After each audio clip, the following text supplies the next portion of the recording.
Como xa podedes imaginar, somos as da terceira xornada. Vou un segundiño simplemente colocar aquí a nosa presentación.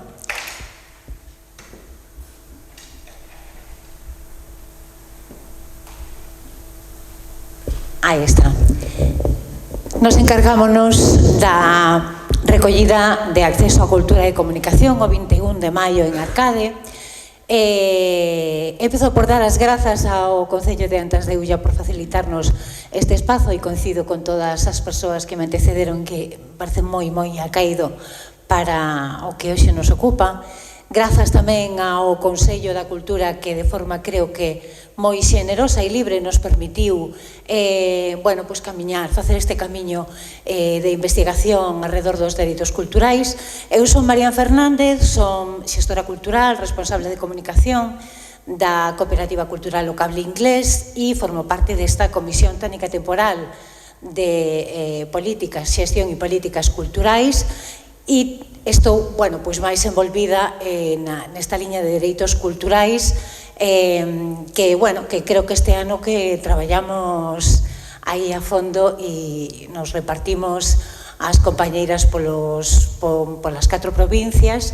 Eu son natural de Vigo, con sangue 100% ourensá, vaya por diante, como boa viguesa. Entón, ocupeime de organizar a xornada que tiña lugar ali no territorio.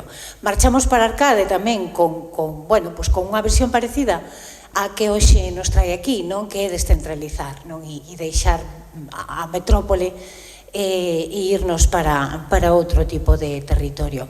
E creo que logo, a ver que nos conta Ana, pero non las dúas xa temos conversado. Creo que se produciron ali unhas sinerxías que non agardábamos, non? Como decía Ana, un montón de xente que nunca se vira antes e que se atopa ali un día, que alguén, os convida e os congrega e é verdade que en común tiñan a cultura, o interese pola cultura e pouco máis, e de repente como que a todo o mundo lle encanta estar aí e que nos faltou tempo, iso vaya por diante, que nos faltou moito tempo,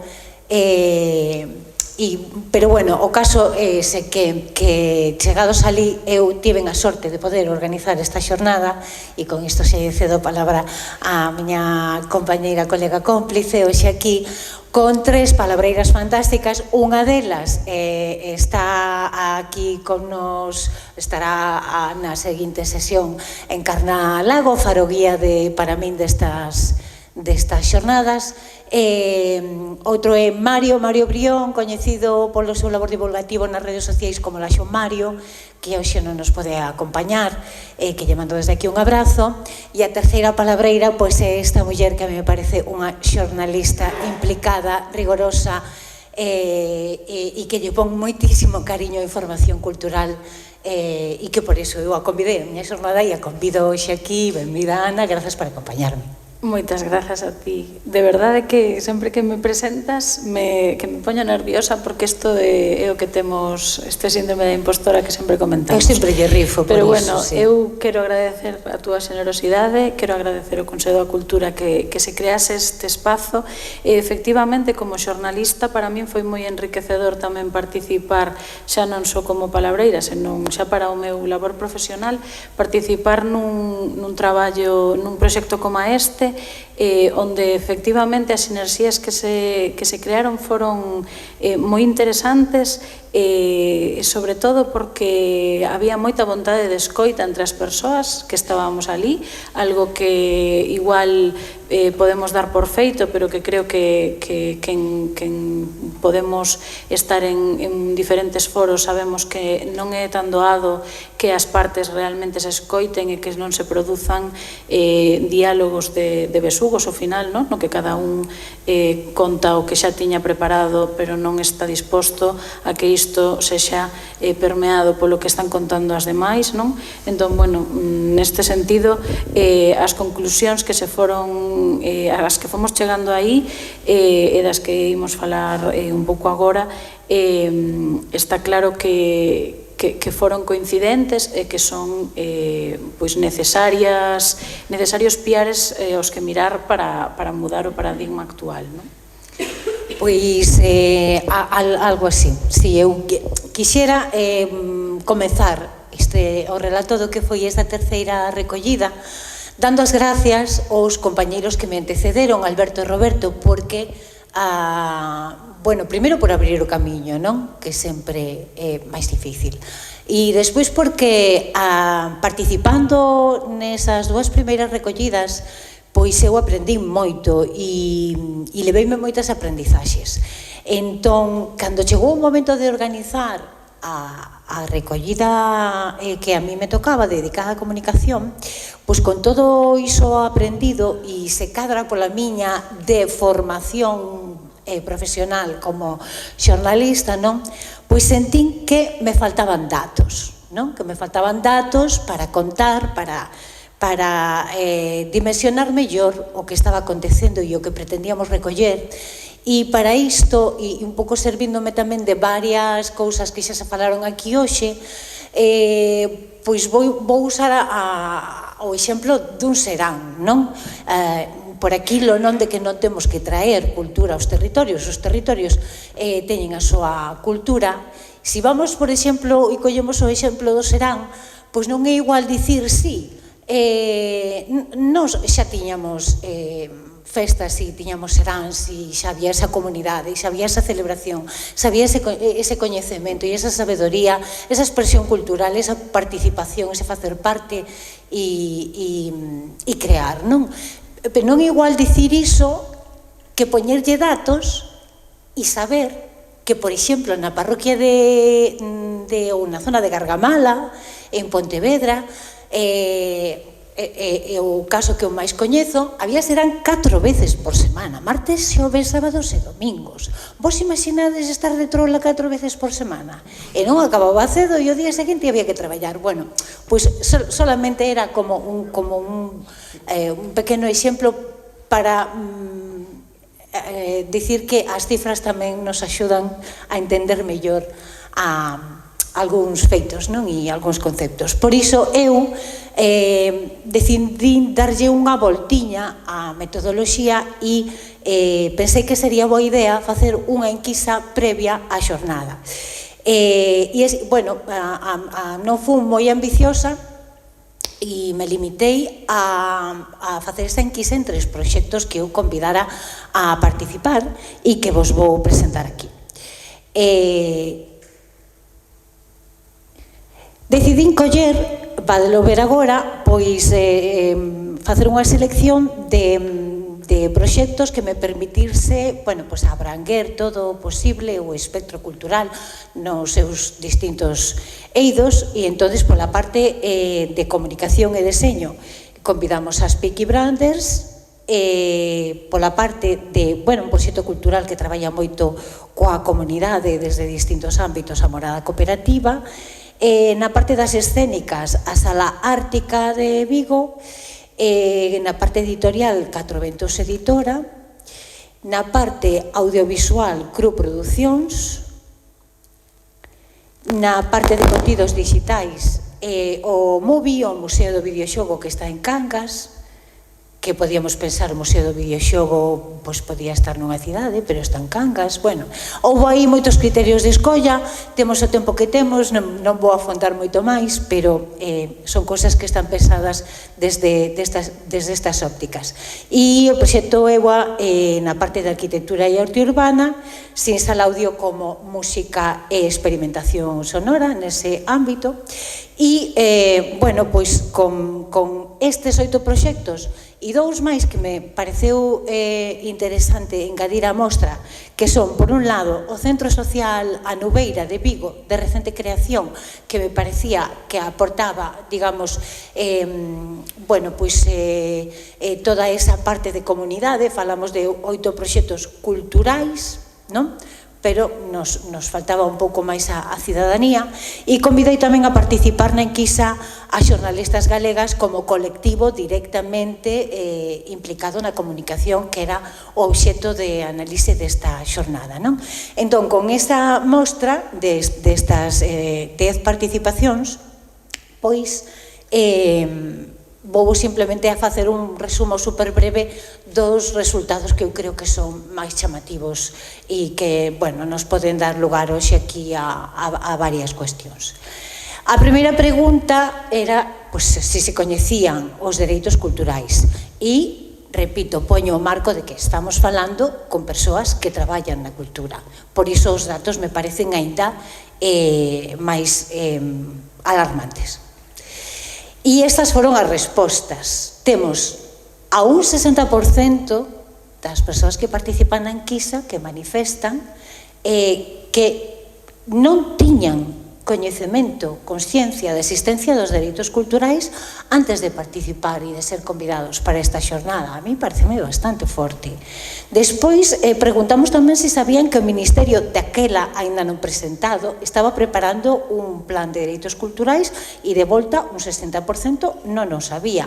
Pero é que ademais tampouco o 50% coñecía a lei de accesibilidade da Xunta de Galicia, que xa estaba en vigor. Bueno, estos me parecen, logo podo facer outras análises, pero estes me parecen os datos máis chamativos.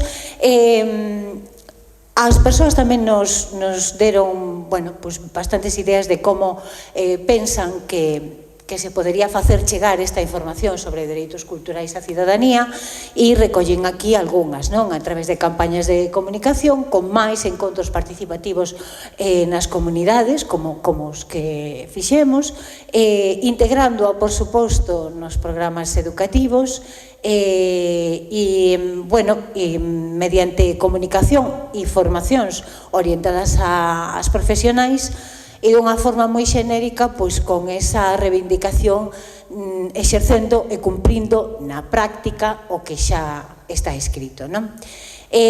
Detectamos tamén tres grandes fendas na comunicación cultural, que son a digital, a territorial e a xeracional, non?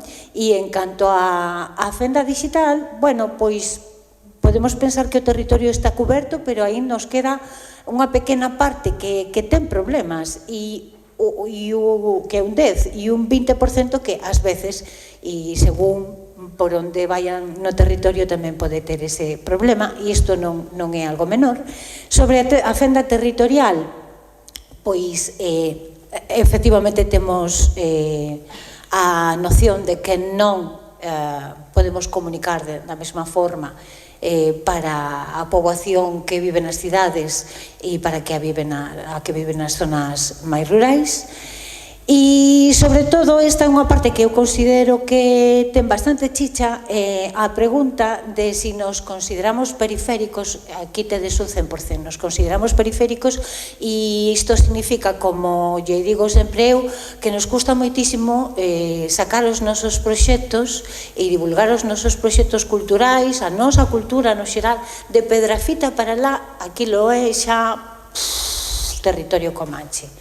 E da mesma forma, pero como oportunidade para aproveitar, tamén recoñecemos, sabemos que somos un territorio transfronteirizo, pero, bueno, pues que igual non se nos comunican e non se nos dan a coñecer as oportunidades de participación cultural que se nos ofrecen desde Portugal, ou as posibilidades de sinerxías cos proxectos deste territorio irmão. E sobre a fenda xeracional, bueno, sobre todo parece que preocupa o feito de chegar a xente nova, non? Que a mí me parece vital, e que parece que os proxectos que participaron nos din que se comen un poquinho a cabeza en como conectar coa xente máis nova. E últimos datos tamén bastante alarmantes, pois sobre censura e cancelación, non? A metade dos proxectos de que algunha vez foi vítima de cancelación ou censura. O 40% tamén manifesta que proxectos culturais cos que teñen contacto pois sufriron esa censura ou autocensura, e tamén consideran pois unha porcentaxe do 30 que teñen traballado nalgúnha ocasión condicionados ou activando a autocensura nalgúnha circunstancia, non? Bueno, isto co que vivimos e co que se nos ven, bueno, pois tamén a ter moi en conta. E preguntamos tamén sobre a comunicación inclusiva. Claro, bueno, pois logo veremos, non, o valor da palabra, o valor transformador da palabra. E aquí xa foi dito en varias ocasións, pois, bueno, hai certos matices moi importantes entre participar na cultura, participar da cultura, formar parte da cultura ou tomar parte na cultura. Bueno, son matices, son palabras, e as palabras, se lle damos o valor xusto, pois comunican unhas cousas ou outras e poden transformar, dar a coñecer e transformar realidades. O que nos dixeron os proxectos, máis ou menos aquí recollido nesta declaración sobre como se reflecte o uso da linguaxe, perdón, porque creo que me saltei iso, nos dixeron que efectivamente hai un 60% de proxectos que sí teñen xa formación en comunicación inclusiva, o cal está moi ben. E como se reflecte o uso da linguaxe inclusiva na comunicación destes proxectos? Pois din isto, non? Din que efectivamente vai moito máis alá de simples palabras ou de signos, non? Ou de nomeamentos no neutro, non? E que significa, bueno, pois ir navegando. Non hai regras fixas, é un territorio que muda como a nosa propia realidade, e por iso exixe dunha reflexión constante, dun uso inteligente segundo o contexto, que eso, que non se trata de cumprir como cunha norma, sino de, e a min esta expresión encántame, de facerse cargo, non? Do impacto simbólico que ten o que dicimos e o que non dicimos, por suposto. E, bueno, eu creo que ata aquí o que foi o que deu de sí a enquisa previa, que creo que nos fixo un marco bastante xeitoso, e agora xa lle cedo a palabra a Ana para que nos conte o traballo nas rodas das palabreiras. Pois si, o traballo nas mesas, pois como apuntaba Marián o comezo, foi máis breve do que nos daría gustado, pero efectivamente pois se conseguiron crear esas dinámicas moi activas que permitiron pois tanto unha alta participación como que houvese pois un debate real dende o comezo, porque como ben de sinalar aquí Braulio hai un momento, estarmos cómodas é fundamental para que estes procesos sexan exitosos. E a pesar de que teño que dicir que non todo foi bonito, tamén houbo quen foi ali a participar para negar a premisa básica que nos ocupaba, non? Que era mellorar o acceso á cultura, recoñecer os dereitos culturais, non? Temos que lamentar as ausencias políticas nas mesas que impediron pois que todos os puntos de vista estiveran representados nos debates, sobre todo os puntos de vista institucionais que estaban a ser directamente interpelados polas persoas participantes nas mesas. E, bueno, tamén impediu pois que o que ali se falou chegase directamente aos centros de toma de decisión, cousa que esperamos que con este informe final e con esta xornada final, pois sí que consigamos que toda esta reflexión chegue a quen está a xestionar o que é de todas, non? Enunciáronse críticas directamente relacionadas coa accesibilidade da comunicación cultural, cunha falta de claridade na información, falta de sensibilidades capaces de facerse cargo da diversidade das persoas receptoras, unha ausencia de espazos de comunicación para propostas minoritarias. Teño aquí unha cita que creo que resume ben dunha das participantes, que dicía: vivimos na sociedade do cansanzo, na economía da atención, a inmediatez non axuda a contrastar a veracidade, pero é a nosa responsabilidade empregar linguaxe inclusiva, fallase a diario, é moi fácil meter a pata deixando fora a alguén, pero sempre che van a apuntar, sempre vai alguén que che vai corrixir, e se isto se produce nun clima non agresivo, por dicirlo de alguna forma, iso só é un valor máis que che vai facer aprender, non? Entón, a escoita activa é un garante de que existe unha comunicación real, non? Outro dos participantes aquela tarde en Soutomaior afirmou que temos que camiñar cara a unha democracia cultural na que a cidadanía sexa co-creadora e co-gobernante. Pois un pouco tamén como apuntaba ao inicio hoxe Paula Cabaleiro, que falaba, creo que era Paula e tamén Iria, que falaban un pouco de perda de poder desde as institucións ou de perda de control sobre os procesos culturais, non? Pois un pouco isto vai nesta liña. Debatemos sobre o que son os proxectos comunitarios, como ten que existir unha verdadeira co-creación da comunidade e non se poden entender como comunitarios aqueles espazos que simplemente están abertos á participación, non? Neste sentido, pois, explicamos ali diferentes persoas desde a súa experiencia contaron como atopan moitos atrancos nas institucións públicas para recibir apoios porque os trámites non están pensados, non están adecuados ás dinámicas dos proxectos comunitarios e unha excesiva burocracia impide que moitas veces que se poidan desenvolver como naturalmente están fluindo, non? Outra cita relevante é que o comunitario é o que deberá favorecerse, pero as institucións pensan a curto prazo. A burocracia é un muro difícil de rachar. Nesta sentenza coincidían todas as presentes e creo que iso tamén é unha idea que mostra a desafección do sector coas administracións públicas e a súa xestión cultural, non?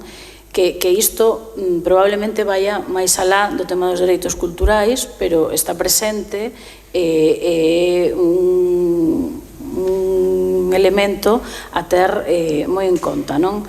O fío disto, outra das ideas que recollemos é que a cultura non pode seguir dependendo do activismo ou do entusiasmo da xente, porque se fala moito de participación, pero sen cartos, sen locais, sen profesionais, entón iso non é participación, é explotación. Vemos como a escolla das palabras, como apuntaba antes Marián, é fundamental para enfocar, para situar no centro do debate o que é interesante, o que interesa. Neste sentido, as persoas participantes, como vos dicía, reclamaban unha escoita activa por parte de quen traballa nas institucións para que os espazos culturais deixen de ser edificios opacos e se transformen en algo permeable. É preciso que quen teña o poder para tomar decisións sexa quen de sair da institución e coñecer os proxectos locais que ten ao seu arredor. Entre as propostas de mellora que se formularon nas mesas, pois efectivamente falamos da promoción dos encontros comunitarios, de campañas accesibles, de programas educativos cunha formación transversal e específica para quen vai comunicar.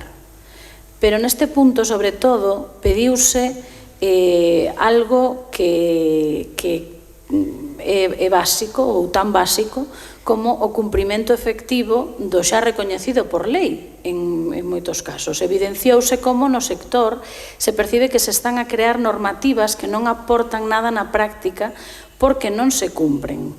No canto de recorrer a legislación como garante, considérase, case o contrario, que prácticamente todo o que se poña nunha lei non se vai aplicar, como está a suceder con legislación vinculada ao eido cultural e sabedelo todas as que estades aquí en maior ou menor medida, non? Entón, falar de dereitos culturais en clave positiva debe ir máis alá do políticamente correcto e operar como un exercicio de responsabilidade e de activación social.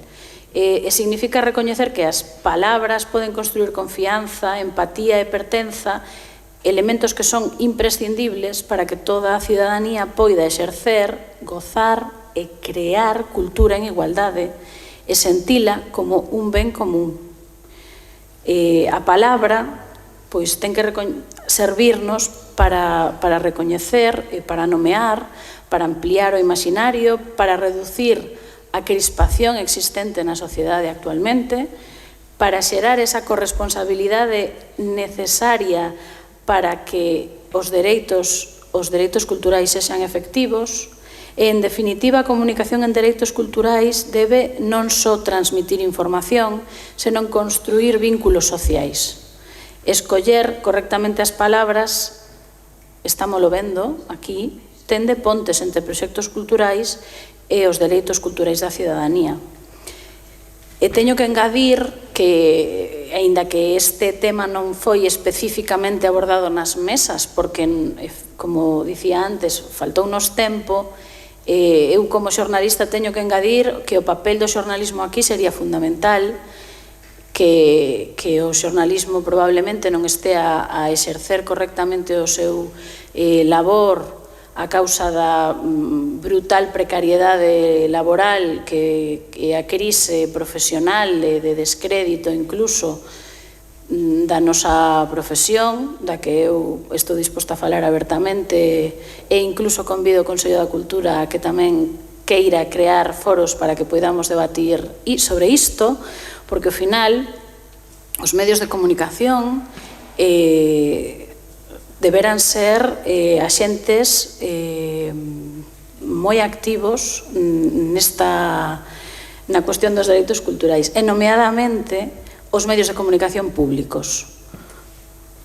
Entón, bueno, para rematar sobre o que se traballou nas mesas na xornada de Soutomaior, pois xurdiu unha advertencia clara, que é que quen manexa a comunicación manexa o poder e quen manexa o poder pode anular dereitos. Por iso, preguntámonos por que escollemos unhas palabras ou outras para comunicarnos e reflexionamos sobre o valor da palabra para activar os procesos. E sobre isto, pois, vai falarvos agora María. Aí chegamos, non? Entón, como peche da xornada, poñendo xustamente o acento no valor da palabra, pois quixemos facer un exercicio final no que cada grupo pois escolleu varias palabras que, bueno, pois despois da sesión, da conversa, do debate, pois lle pareceron significativas. Isto está recollido nun vídeo que é curtiño, son 15 minutos, o que pasa é que son 15 minutos dos que non dispoñemos, pero sí que vos lo recomendo, porque aí están enunciadas todas cos seus porqués. Eu creo que foi un exercicio moi emocionante. Sí que vos vou poñer, ou tentalo, polo menos, a primeira das palabras que vamos ter que un segundiño, a ver se o consigo, porque un segundo. Exclusión. Se escoita. Esta Raquel engañoume, porque así empezou de primeira, pero bueno, vale. Sí, collome. A ver, eu puxen exclusión, porque na nosa mesa puxen exclusión polo valor das palabras, porque temos que darlle o valor ás palabras, porque encarna cando na mesa dixonos que nos tiñamos que definir. Eu definime como cidadana cega, e como cidadana cega creo que todo o mundo pensaría que iba a poñer inclusión, accesibilidade. Por que poño exclusión? Porque dentro dos dereitos culturales todavía hai moitas persoas que quedamos fora dese círculo, todavía hai moitas persoas que aos que non lle chega a comunicación, unha comunicación que está dominada polos poderosos e na que hoxe por iso nos encontramos con bulos e con fake news. Exclusión porque todavía cando utilizamos o lenguaxe non é un lenguaxe nin inclusivo nin accesible, e exclusión que deberemos de que estamos aquí para que? Para tratar de quitarlle a es, poñerlle un in e quedarnos con inclusión. Pero bueno, para iso hai un camiño e a ver se isto sirve para que efectivamente se siga ese camiño. Bueno, eu escollín a intervención de Ángeles, que está hoxe aquí. Vedes aí a Ángeles encarna, isto vaime servir ademais para darlles paso agora a continuación. Agradecer moitísimo a Ángeles esta clarividencia, a maneira maravillosa na que fala e explica as cousas, a Encarna, bueno, pois por ser a que me atura, vamos a dicilo así xa resumidamente, por ser compañeira, amiga e cómplice neste proceso. E simplemente me queda, vou parar o vídeo, recupero un instante porque sí que é verdade que quero, me falta unha pequena mención que creo que é importante ao traballo de Adela Vázquez Veiga. Bueno, aquí tiñamos tamén algún dato sobre o tema do valor das palabras. Adela Vázquez Veiga, que xa vistes nas dúas anteriores presentacións, as relatorías gráficas fantásticas que nos fixo. A min en concreto esta que fixo da xornada de Arcade sérveme para, como non podemos ver o vídeo completo, pois dunha forma moi gráfica, resumida e accesible, que é do que se tratan as relatorías de Adela, pois para explicarvos cales foron as palabras que se escolleron nas mesas, coas que configuramos este fantástico cadáver exquisito, e que vou citar, e con isto xa nos despedimos. E aparte desa exclusión que perfectamente nos argumentou Ángeles, pois tamén apareceu folclore, atención plena, escoita, vontade, corresponsabilidade, experiencia, no sentido moi amplo, credibilidade, ponte, identidade, xustiza cultural, resistencia cultural e transculturalidade, non? Que son todas palabras que se escolleron e que se enunciaron desde a reflexión, ás veces tamén desde a ironía, e sempre coa ilusión de trazar un camiño que teña como resultado unha sociedade máis consciente dos seus dereitos culturais. E bueno, e nada, e se queredes, que eu creo que vale a pena saber o que motivou a escolla de cada unha destas palabras, pois xa digo, recomendo ver o vídeo. Hasta aquí, Ana, non sei se ti queres engadir algo máis antes de darlle paso ás compañeiras que están preparadas. Seguimos. Bueno, pois nada, moitísimas grazas. Vamos seguir, isto sí unha declaración de intencións. Vamos continuar nesta liña dos dereitos culturais, que é unha frase que a min personalmente me gusta, ata que a cultura se faga costume, vale? Como os seráns 4 veces por semana ou máis.